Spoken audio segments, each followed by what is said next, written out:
Okay, so I'm willing to bet you've never spent so much consistent time in your house before these prior few weeks. That is, assuming you've never been bedridden for any reason or on house arrest or anything like that. But I'd imagine house arrest must feel somewhat like this experience of largely remaining in and around the house on otherwise beautiful days when you'd rather be out doing something. But here now, your house has become the center of your universe, not just where you return in the evening to eat dinner, watch a little TV, and sleep. What impact might this have on real estate investing?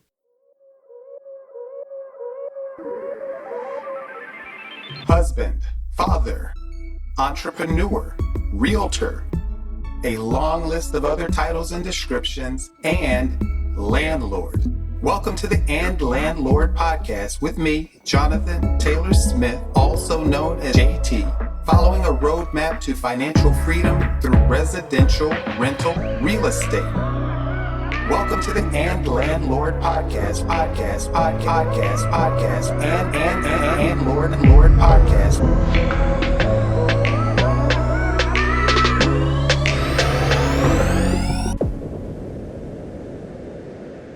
Welcome to episode number 54. Now it's all about home. So like everyone else, I've been on lockdown in my house for weeks. I've played Monopoly, cards, dominoes. I've done some home projects around the house. In fact, my wife is not entirely happy with me for repeatedly going to Lowe's and Home Depot. She doesn't want me out around other people, not in our house. I finally watched Avengers Endgame on Disney Plus, along with started watching The Mandalorian with my son, because Disney Plus is free for a year if you have Verizon Unlimited cell phone service. I'm really becoming accustomed to my home. It's now all about the home and what's in it, which is family. I'm now thankful that I had previously done so much to make my home a sanctuary. I can make my coffee, even cappuccino and lattes with my Keurig Cafe.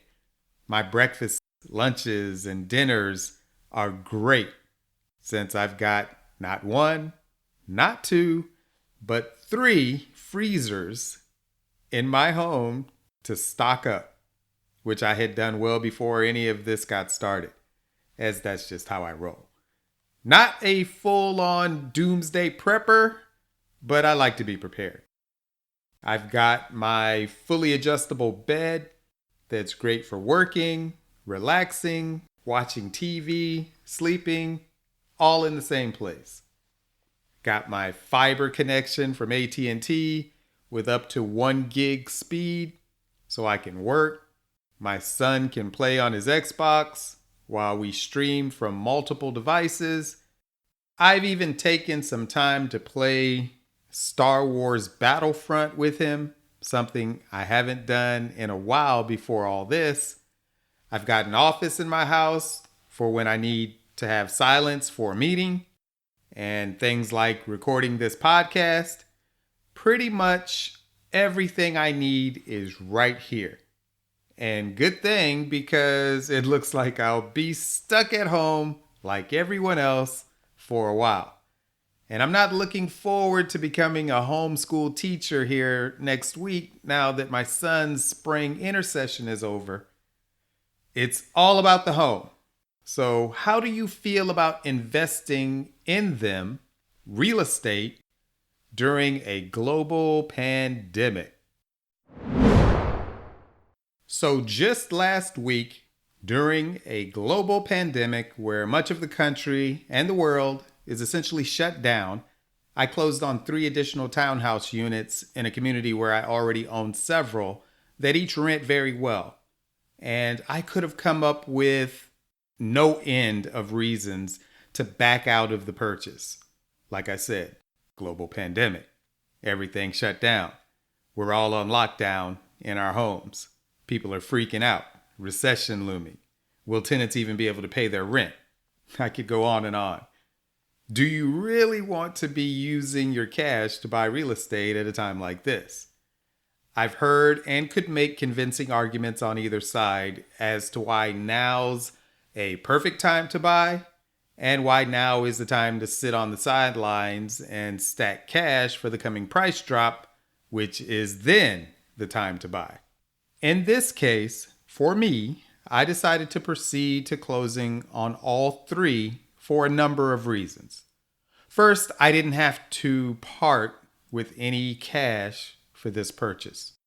My price for each property was far enough below their ultimate value, even when accounting for rehab required, that I was able to get a loan against one from a private lender that gave me enough cash back at closing to cover my down payment and closing costs for the other two. In fact, I still had over $3,000 left over. And that's even before I pocketed another $7,000 for acting as my own buyer's agent on the transactions. That's why it's great to be a realtor if you're a real estate investor. It almost feels like cheating when you get paid for buying your own property. So I was effectively able to get paid over $10,000 to buy 3 properties. Nice, right? And whereas I purchased the first with funds from a private lender, I got the other 2 with hard money loans that included additional rehab funds. So I won't even likely have to come out of pocket for the rehab on these. 2 of which are already occupied and therefore generating income from day one. And I got these closed just in the nick of time before the hard money lending industry essentially changed all their terms, and many have taken a pause on even making new loans. So while others are retreating in fear, I took another look at these properties and decided that they were good deals. I was thinking along the lines of the Warren Buffett quote, "Be fearful when others are greedy, and be greedy when others are fearful." I didn't want to back out for fear of all that's going on now and lose both my due diligence fee and earnest money deposit, which totaled $1,500 on each property. And I knew that I would have more cash in hand post-purchase than pre, and I would also lose that money if I didn't proceed. And the 2 occupied properties were cash flow positive, just barely, from day one, but were both substantially below market rent. And the vacant unit would be easily rented at market rent within a month or 2.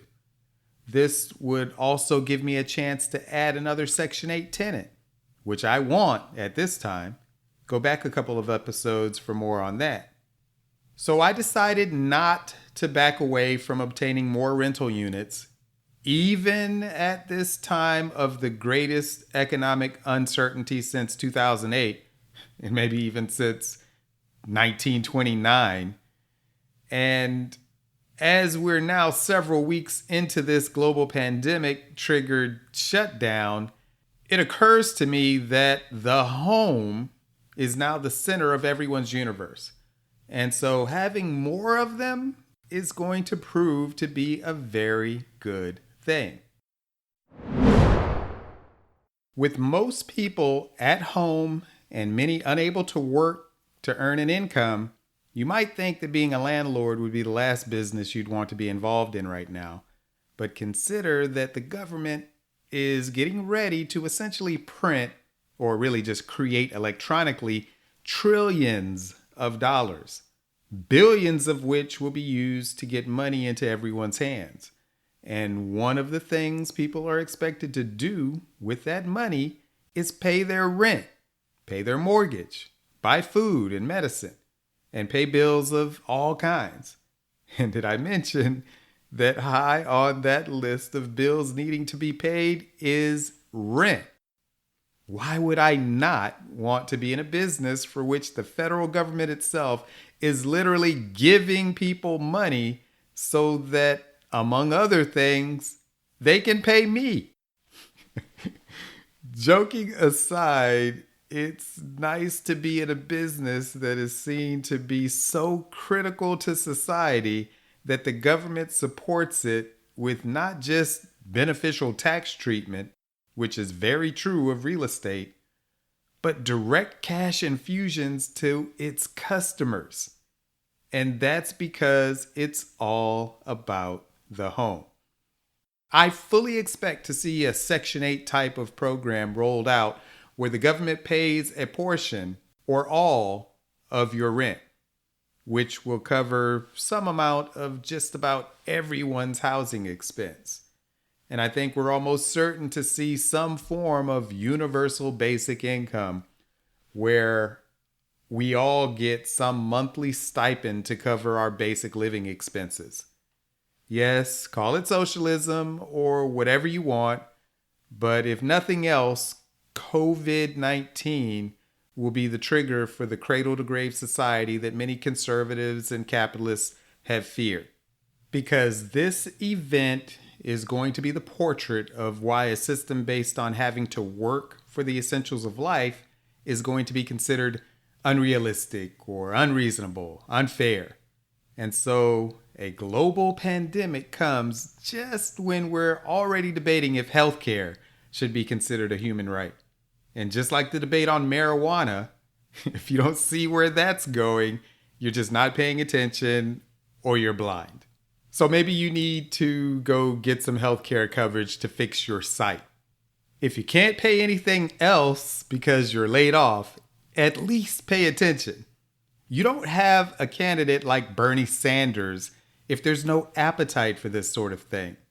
So forgive me if I'm trying to align myself on the receiving side of all this money that's about to start flowing from the government.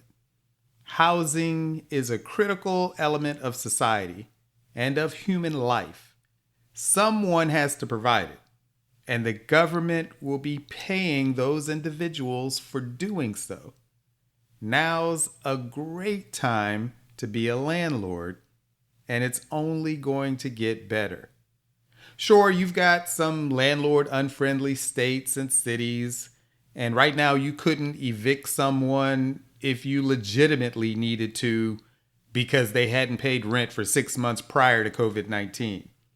But that problem is going to be handled to a large extent by the government taking over payments. Watch. It won't happen instantly, but it will happen. So all you landlords who don't like Section 8, just wait. It's going to be expanded greatly or replaced by something far more all-encompassing. Housing is going to be considered a human right. And since people are being prevented from working to provide it and all else for themselves, it will be provided by the government. Don't you want to be on the receiving end of that? As a society, we're going to provide for the basic necessities of life for everyone in the near future. Food, clothing, shelter, healthcare, education, transportation. These and other things are going to be considered basic necessities of life, and we as a society, the government, will be tasked to find an equitable way to make all these things available to everyone to some extent. So excuse me for wanting to be in on the ground floor of a movement where already, but certainly even more so in the future, the government itself is paying people like me to provide an essential aspect of life to as many people as one can arrange to handle. But I'm getting off topic. The point that I'm trying to make is it's all about the home. And I want as many of them as I can get. So, home, sweet home. You've been stuck there now for what? We're in our 3rd week now, or is this the 4th week? Time is starting to run together.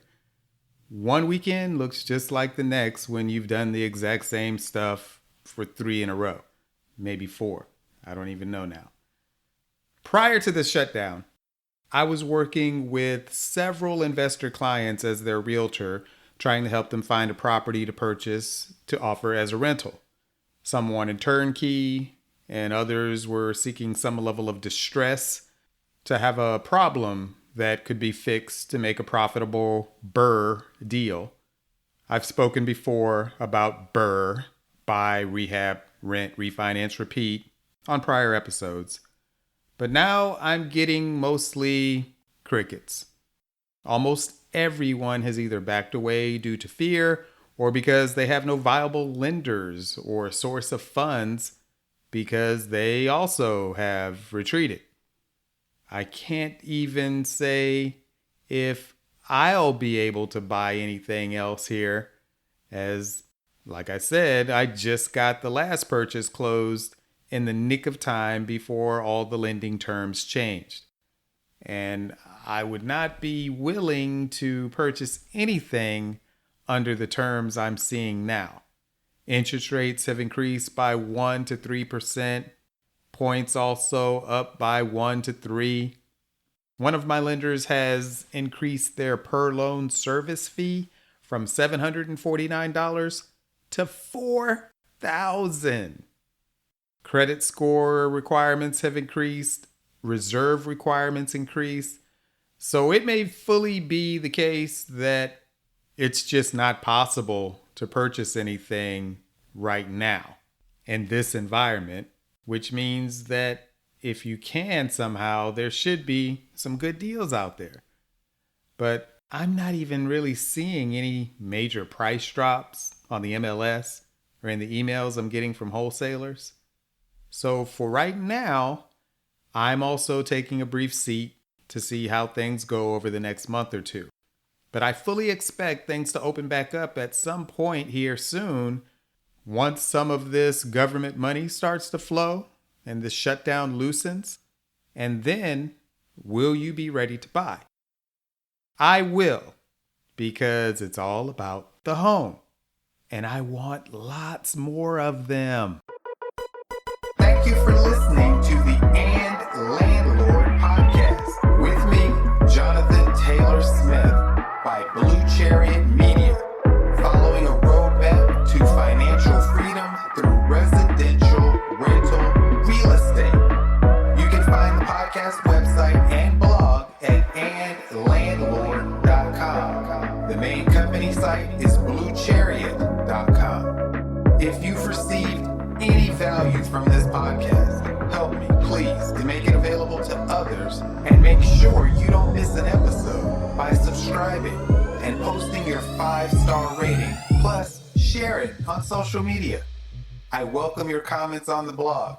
And if you'd like to share your landlord horror story or have a comment or suggestion for the show, call 844-USA-BLUE and enter extension 263, which spells "and" on your keypad, as in "and landlord," and leave a message. It may be used on a coming show. Thank you. Be all that you are. And landlord.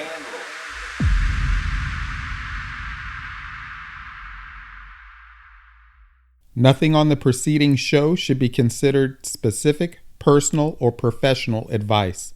Please consult an appropriate tax, legal, real estate, financial, or business professional for personalized advice. The comments and opinions of any guest are their own. Information is not guaranteed. Any investment may have potential for both profit and loss. The host is speaking solely on behalf of Blue Chariot Media, a division of Blue Chariot LLC.